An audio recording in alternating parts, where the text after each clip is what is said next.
కష్టాల కడలిలో కొట్టిమిట్టాడుతున్న వారిని కడతీర్చే దివ్యశక్తి ఆ జగన్మాత. లోక కంటకులైన దుష్టులను దూనుమాడి జీవకోటిని సంరక్షించిన దివ్య చరిత ఆమె. దేవతల దుఃఖాలను, ఆర్తిని, క్లేశాలను ఉపశమింపజేసిన లోక పావని ఆమె. సురుల పక్షాన నిలుబడి అసురులతో తలపడిన మహోన్నత శక్తి ప్రదాయిని ఆమె.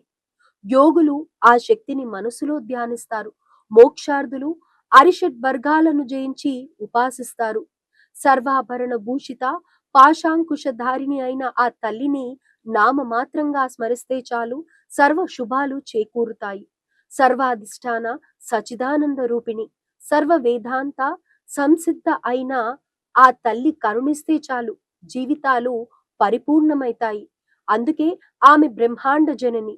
త్రిమూర్తులతో సహా సకల దేవతలకు ఆమె జనయిత్రి. భీకర రూపంలో దర్శనమిచ్చిన, ప్రశాంత చిత్తంతో కనిపించిన ఆమె వరదాయిని,